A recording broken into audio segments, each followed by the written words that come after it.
네, 오늘은 이사야서 61장 1절 2절 말씀. 네, 희년의 복음 두 번째 시간입니다. 우리는 지난주에 이 누가복음에서 예수님이 가장 먼저 선포하신 희년의 복음을 살펴봤습니다. 네, 예수님이 선포하신 메시지는 이거였습니다. 자, 누가복음 4장 18절 19절입니다. 제가 한번 읽어보겠습니다. 주의 영께서 내게 임하셨으니 이는 그분께서 내게 기름을 부으사 가난한 자들에게 복음을 선포하게 하셨기 때문이라. 그분께서 나를 보내신 것은 마음이 상한 자들을 고치시며 포로된 자들에게 구출을, 눈먼 자들에게 다시 보게 함을 선포하고 상처 입은 자들을 자유롭게 하며 주의 받아주시는 해를 선포하게 하려 하심이라 하였더라. 자, 지금 이거는 예수님이 말씀하신 거예요. 이사야서하고 다른 예수님이 말씀하신 말입니다. 여기서 19절에 주의 받아주시는 해, 이게 무엇이었습니까? 이게 구약에 나오는 희년을 말하는 것이었습니다. 지금 이 예수님이 선포하신 이 희년을 이해하기 위해서는요, 세 단계를 거쳐야 합니다. 네, 첫 번째가 뭐냐면 희년을 처음으로 설명한 레위기 25장을 이해해야 하고요. 두 번째가 지금 이 누가복음에서 인용한 이사야서 61장을 이해해야 되고, 마지막으로 오늘 본문과 그 주변 본문에 있는 4장을, 누가복음 4장을 이해해야 합니다. 지난주에 레위기 25장을 살펴봤으니까 오늘은 이사야서 61장과 누가복음 4장을 한번 살펴보도록 하겠습니다. 먼저 이사야서 61장 1절과 2절입니다. 오늘 본문이죠. 주 하나님의 영께서 내게 임하셨으니 이는 주께서 내게 기름을 부으사 온유한 자들에게, 자, 여기서는 온유한 자들이라고 나옵니다. 좋은 소식을 선포하게 하셨기 때문이라.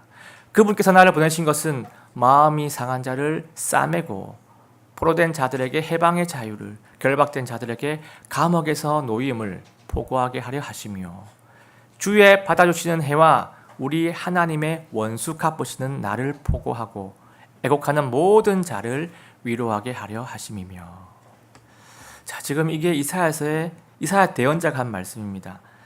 자, 이 구절을 살펴보려면 그 전에 뭘 해야 되냐면 이 당시의 배경을 먼저 알 필요가 있습니다. 자, 지금 이사야서 56장에서 66장까지 말씀이 어떤 내용이냐면요, 바빌론 포로에서 돌아온 이스라엘 백성들이 이사야를 통해 가지고 하나님 말씀을 쭉 계속 듣는 그런 장면들입니다. 돌아온 이스라엘 백성들한테 정말 필요한 말씀을 이사야 대언자가 대언으로 선포를 하는 겁니다. 자, 그러면 먼저 그 선포 내용 중에 이사야서 56장 8절을 한번 보겠습니다. 56장 8절입니다. 이스라엘에 쫓겨난 자들을 모으는 주 하나님이 말하노라. 그럼에도 내가 그에게 모인 자들 외에 다른 자들을 그에게 모으리라. 지금 하나님은요, 돌아온 이스라엘 백성들한테 뭐라고 하냐면 다른 민족들, 다른 이방 민족들도 예루살렘으로 내가 모을 거다라고 이렇게 예언을 하십니다. 자, 지금 이 하나님의 말씀을 들은 이스라엘 백성들의 마음은 어떨까요? 이렇게 비어있고 텅텅 비어있고 폐허가 된 이 예루살렘이 다시 일어서겠구나. 이제는 이 예루살렘이 회복이 되겠구나. 엄청 희망적인 마음을 가졌을 겁니다. 자, 그런데 현실은 어땠습니까? 예루살렘에 딱 돌아왔는데 별일이 안 일어납니다. 특별한 역사가 안 일어납니다. 하나님이 방금 약속한 그 영광된 장면들이, 그 모습들이 바로 일어나지 않는다는 거예요. 자, 이럴 때 이 백성들의 마음은 어땠겠습니까? 점점점 실망을 하게 되죠. 그리고 상황도 어떻게 됩니까? 이 예루살렘도 그 예전과 포로기 이전과의 그 상황과 크게 다르지 않게 정의와 공의가 무너지는 일들이 또다시 살포시 보이려고 하는 낌새가 있습니다. 자, 지금 이러한 배경에서 지금 이사야서 61장 말씀이 선포가 되고 있습니다. 자, 이 주께서는 하나님이시죠. 하나님께서 내게 기름을 부으사, 내게는 메시아, 하나님의 선택받은 종입니다. 기름을 부어서 온유한 자들에게 좋은 소식을 선포하게 하셨다. 그리고 주의 받아주시는 해와 우리 하나님의 원수가 보신 날을 보고하고. 자, 지금 이게 무슨 말이냐면 희년과 같은 날이 오게 될 거라고 이사야 대언자가 이 이스라엘에게 지금 선포를 합니다. 자, 지금 1절 보시면 좋은 소식이 나오죠. 이 좋은 소식이 무엇을 얘기하는 걸까요? 이 좋은 소식은요, 하나님이 이스라엘을 다스릴 것이다 라는 이런 소식입니다. 하나님이 메시아를 보내서 메시아를 통해서 하나님의 통치하시는 그 왕국이 이 이스라엘에 임하게 될 것이라는 그런 소식입니다. 그러니까 지금 2절에 주의 받아주시는 해와 원수 갚으신 날, 이 날은요, 하나님이 통치하셔서 약한 자를, 가난한 자들을, 그 억울함들을 갚아주시는 그 희년의 복음을, 그 희년의 날을 말씀하고 있습니다. 메시아가 딱 오시면 정말 공의와 정의로 악한 자들을 심판하셔가지고 가난한 자들, 약한 자들을 구원해 주시고 압제자들을 부숴버리겠다, 내가 부숴버리겠다는 하나님의 약속입니다. 자, 이 약속은요, 시편에도 많이 나와 있습니다. 시편 72편 4절입니다. 그가 백성 중 가난한 자들을 의롭게 재판하며 궁핍한 자의 자식들을 구원하고 압제자를 부수어 산산조각 내리이다. 아멘입니다. 지금 이러한 말씀들은요, 이스라엘 백성들한테 이 상황에서 정말 필요한 말씀들입니다. 바빌론 포로에서 정말 회개해서 정말 딱 이렇게 돌아왔는데, 희망을 정말 딱 품고 있는데 예전의 상황들이 또다시 눈에 보이기 시작하니까 백성들한테는 다시 한번 이러한 하나님의 약속들이 필요한 상황이었습니다. 주의 받아주시는 날이 올 것이다. 죄의 속박에서 벗어나고 모든 억압에서 해방이 되는 희년의 그 날이 올 것이다. 그러니까 실망하지 말고 절망하지 마라 라고 지금 하나님께서 격려를 하십니다. 하나님의 이 예언은요, 이 3절 이후로도 계속 쭉 그 예언이 이어집니다. 이스라엘의 변화가 지금 예언이 됩니다. 어떻게 변화가 될 건지. 자, 61장 4절입니다. 그들이 오래된 폐허를 세우고 이전에 황폐한 곳들을 일으켜 세우며 피폐한 도시들 곧 많은 세대 동안 황폐한 곳들을 보수하리라. 이 이스라엘 백성들이 무너진 것들을 다시 세울 것이고 황폐한 것들을 다시 일으킬 것이고 이 피폐한 것들을 다시 보수할 것이다 라고 지금 하나님이 예언을 하십니다. 이스라엘은요, 완전히 살아나고 변화가 될 것입니다. 왜 이렇게 변화가 될까요?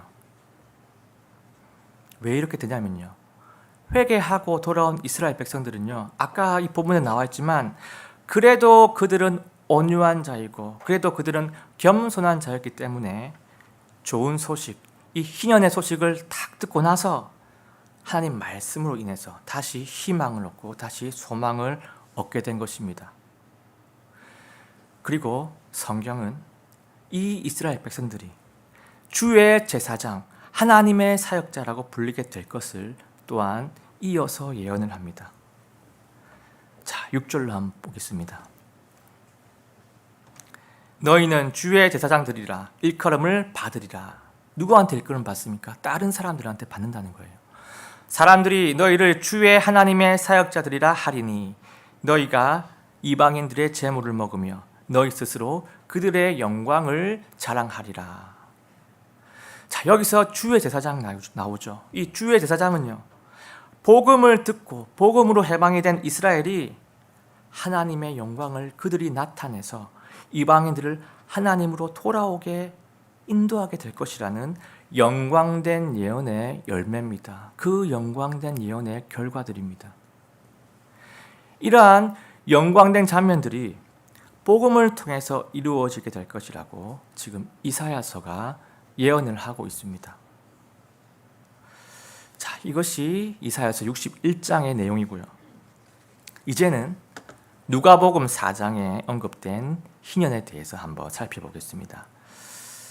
네, 좀 길긴 하지만 또 이사야서와 내용이 비슷하지만 똑같지 않습니다. 네, 똑같지 않습니다. 예수님께서 이 이사야서 이 내용을 그대로 읽은 게 아니에요. 예수님께서는 메시아시기 때문에 이사야서를 보시고 본인께서 첨부하시고 다른 구절도 합쳐가지고 선포하신 구절입니다. 그분께서 자기가 자라난 나사렛에 가사 자기의 관례대로 안식일에 회당에 들어가 읽으려고 서시니 섬기는 자가 대언자 이사야의 책을 그분께 넘겨드리고 그분께서 그 책을 펴서 이렇게 기록된 데를 찾으시니라. 그 성경 기록이 이르되 주의 영께서 내게 임하셨으니 이는 그분께서 내게 기름을 부으사 가난한 자들에게 복음을 선포하게 하셨기 때문이라.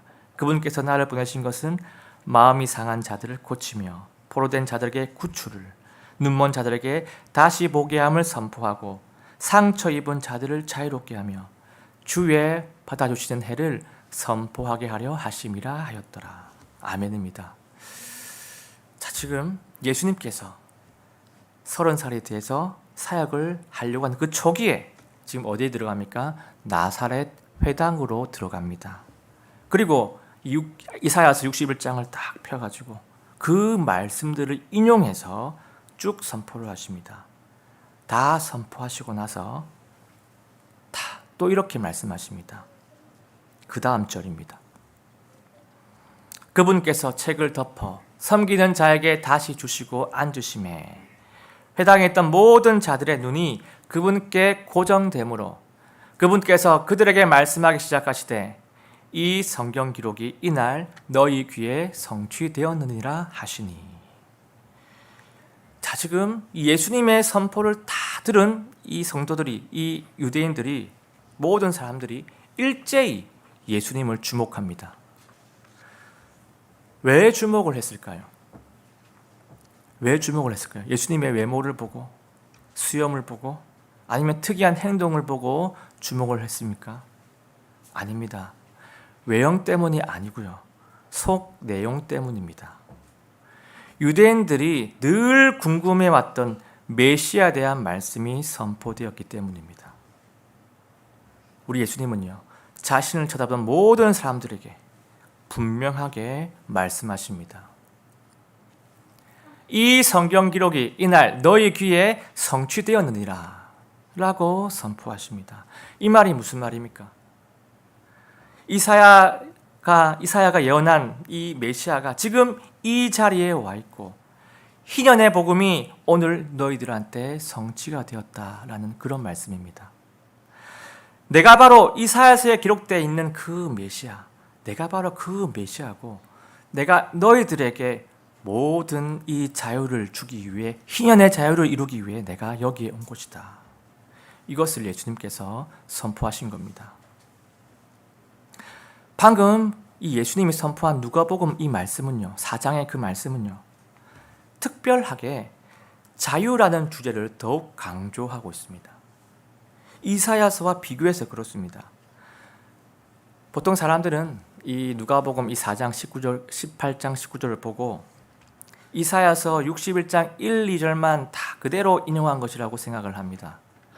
하지만요, 그 더 자세히 보면요, 이사야서 61장 1, 2절 말씀하고 어떤 한 구절이 추가가 되어서 인용이 된 구절입니다. 한번 볼까요? 먼저 이사야서 61장 1, 2절 말씀. 이사야서에 기록된 말씀이죠. 우리가 아까 많이 봤죠? 네, 해방의 자유가 나옵니다. 그런데 예수님이 인용해서 선포하신 누가복음 말씀입니다. 이 말씀입니다. 자, 이 말씀을 보면 내용이 다 똑같지가 않습니다. 예수님께서 이사야서 말씀을 보시고 본인의 입술로 선포하신 내용이고요. 표현이 다 똑같지 않지만 내용은 비슷한데 뭐가 다르냐면 맨 마지막에 상처 입은 자들을 자유롭게 하며 이 부분이 있습니다. 자, 이 부분이 어느 성경 구절에 있냐면요. 여기 있습니다. 이사야서 58장 6절에 있습니다. 곧 사악함의 결박을 풀어주고 무거운 짐을 벗겨주며 압제당한 자들을 놓아주어 자유롭게 함으로 너희가 모든 멍에를 부수는 것이 아니냐. 자, 지금 압제당한 자들을 놓아주어 자유롭게 함으로, 압제당한 자들, 이게 어떤 자입니까? 상처를 입은 자들이죠. 힘에 의해서 굴복당한, 인격이 손상당한 상처 입은 자들입니다. 이 표현은 조금 다르지만 내용이 같습니다. 그래서 이 지금 누가복음 4장 18절 19절은요. 이사야서 6장 61장 1, 2절 말씀과 그리고 이 이사야서 58장 6절 말씀 같이 모두 예수님이 인용한 구절입니다. 지금 이 58장 6절에 나오는 자유롭게 하는 이 자유 부분을 하나 더 추가를 해가지고 지금 누가복음에서 예수님이 추가된 자유를 지금 선포하고 있습니다. 이게 무슨 뜻입니까? 이게 그러니까 이 누가복음에 나오는 희년의 복음은요, 자유에 훨씬 더 초점이 맞춰져 있다는 것을 우리가 알 수가 있습니다. 요한복음에 이런 말씀이 있죠. 요한복음에 너희가 진리를 알지니 진리가 너희를 자유롭게 하리라. 아멘입니다. 요한복음 8장 32절에 나와 있는 말씀이죠. 여기에서 자유, 우리가 지난 시간과 이번 시간 통해 가지고 이제 자유를 딱 들으면 어떤 자유를 말하는 것인지 이제는 우리가 더 풍성하게 이해할 수가 있을 겁니다. 하나님이 나를 통치하셔서 부어주시는 그 희년의 자유, 복음을 주는 그 넓은 자유, 나의 모든 영역을, 그 모든 영역을 해방시키는 그 자유를 구원받은 우리 모두가 정말로 믿었으면 좋겠고, 그 자유를 우리 모두가 정말로 누렸으면 좋겠습니다. 여러분, 예수님은 이 땅에 왜 오셨을까요? 당연히 죄인인 나를 위해서 십자가에 죽으시기 위해서 이 땅에 오셨습니다. 그런데 이 누가복음은요, 이 십자가를 근간으로 해가지고 희년의 자유를, 희년을 성취하기 위해서 오셨다는 것을 이 누가복음은 강조하고 있습니다. 우리 예수님은 인류 역사상 그 누구도 완성하지 못한 희년을 성취하십니다. 죄의 속박에서, 물질의 속박에서, 신분의 속박에서 자유를 주기 위해서, 죄인들에게 자유를 주기 위해서 이 땅에 오셨습니다. 그래서 이 우리 예수님을 믿는다는 것은요, 모든 자유를 얻게 된다는 것과 같은 의미입니다.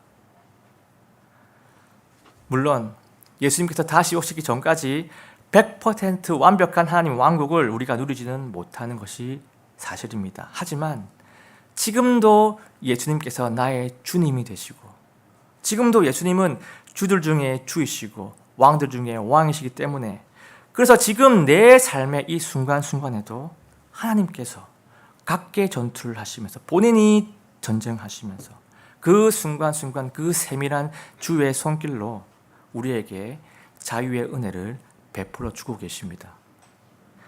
이 부분은요, 분명한 사실이고 이 부분은 하나님의 분명한 약속입니다.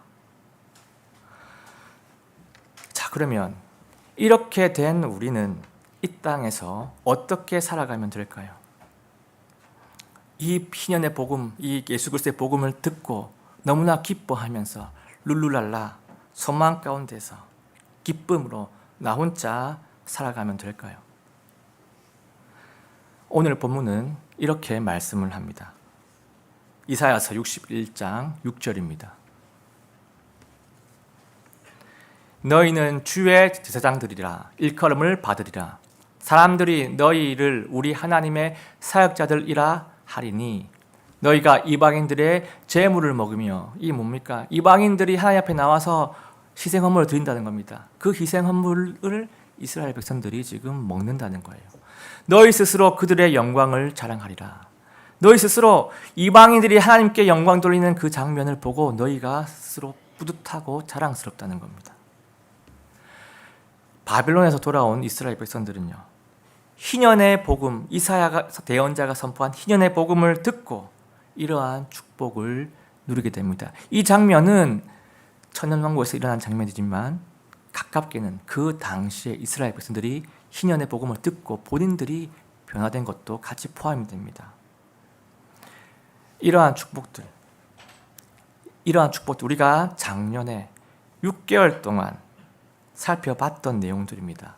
작년에 어디서 나왔습니까? 작년에 느헤미야 기를 우리가 살펴봤죠. 느헤미야 기에서 어떤 내용이 나왔습니까?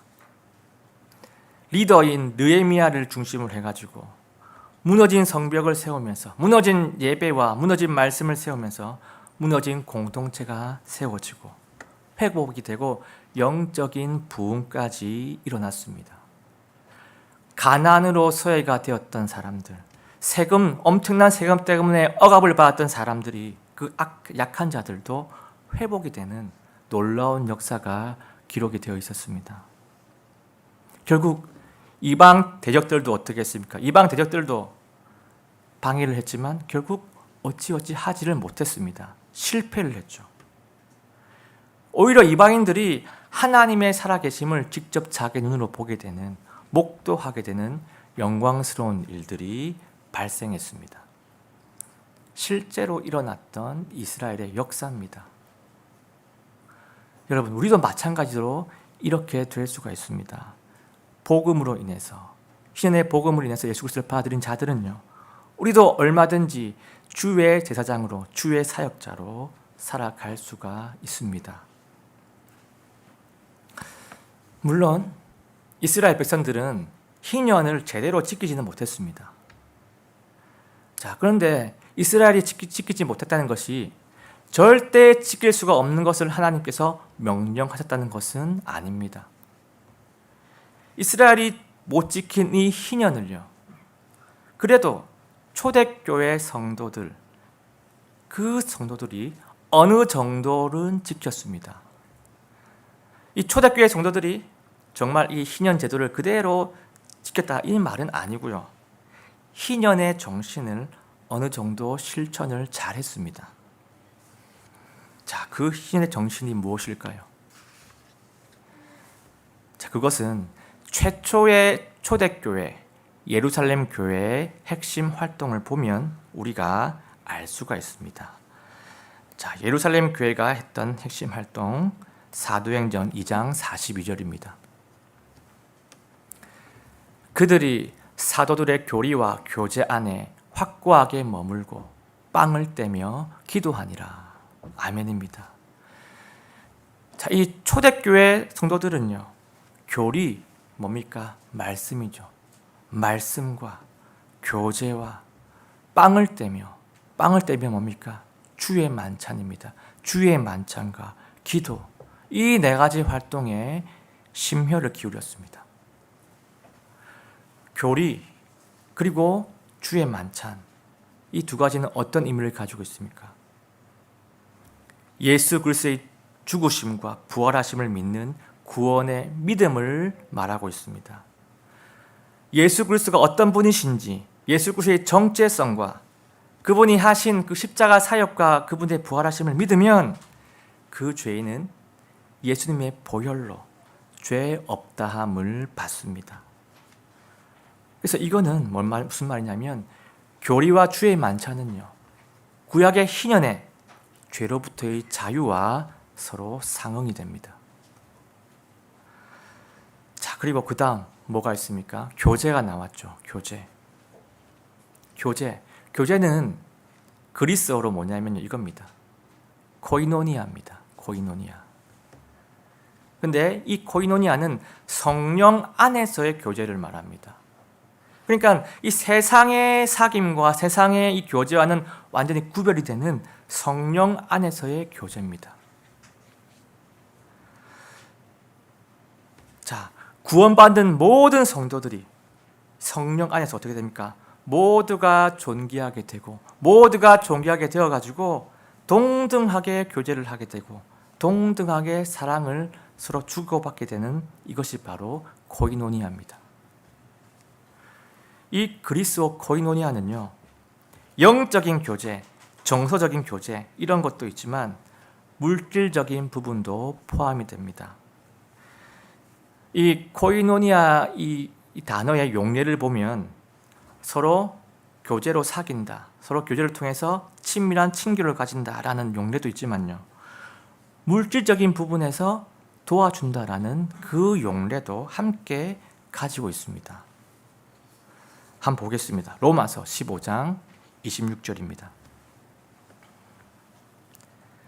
이는 예루살렘에 있는 가난한 성도를 위해 얼마를 기부하는 일이 마케도니아와 아가야 사람들을 기쁘게 하였기 때문이라. 자, 지금 기부하는 일이 나왔죠. 이 기부한 일이 헬라어로, 그러니까 그리스 단어로 뭐라고 기록이 되어 있냐면 코이노니아로 기록되어 있습니다. 그러니까 이 코이노니아가, 이 교제가 기부하는 일, 약한 자들, 강한 자를 도와준 일도 코이노니아라는 것을 말씀하고 있습니다.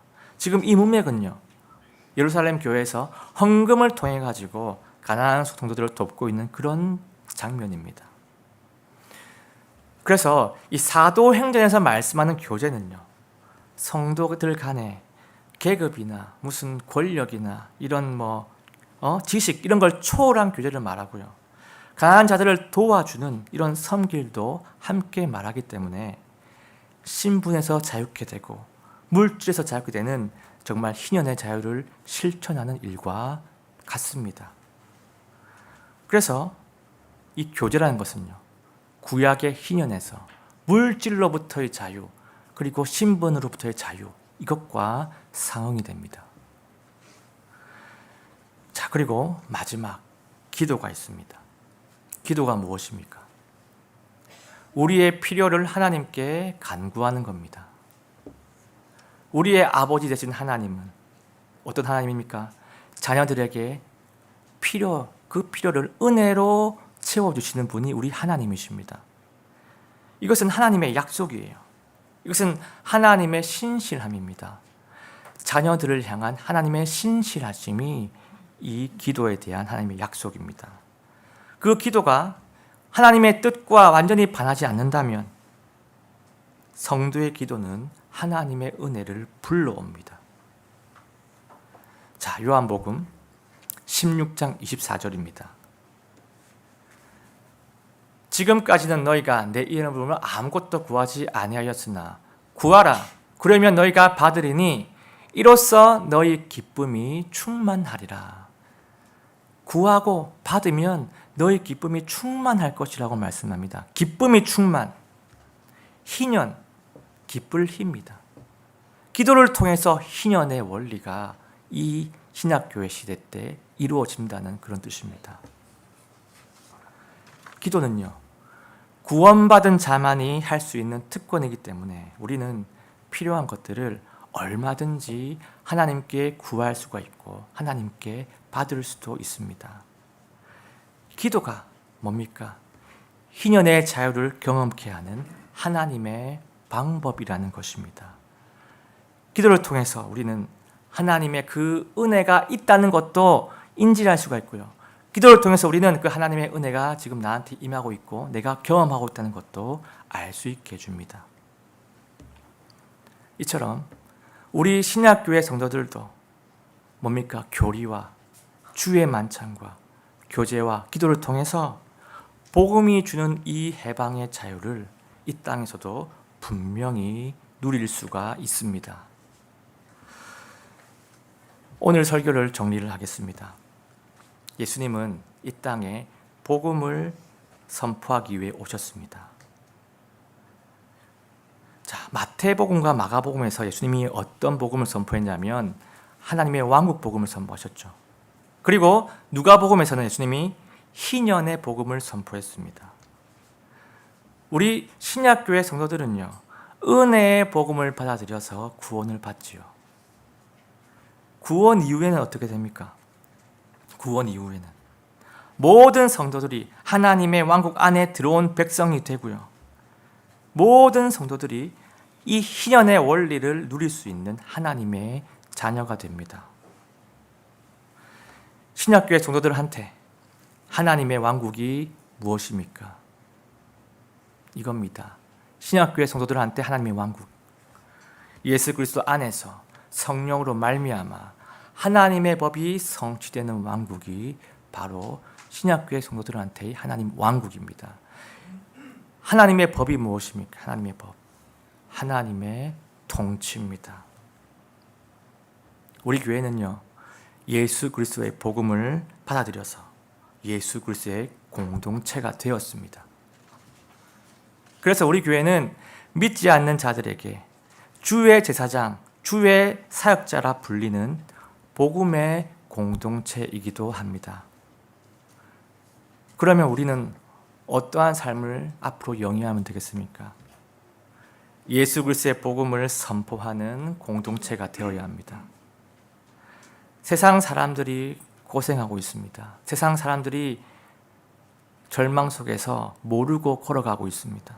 세상 사람들의 죄의 속박, 물질의 속박, 이 신분의 속박에서 해방이 되도록 우리는 예수 그리스도를 증언해야 합니다. 나는 예수 그리스도로 인해서 이렇게 자유를 누리고 있다. 나는 예수 그리스도로 인해서 천국을 보장받았고, 그런데 그 천국이 전부가 아니라 하나님의 그 다스림 안에서 나는 모든 자유를 지금도 누리고 있다.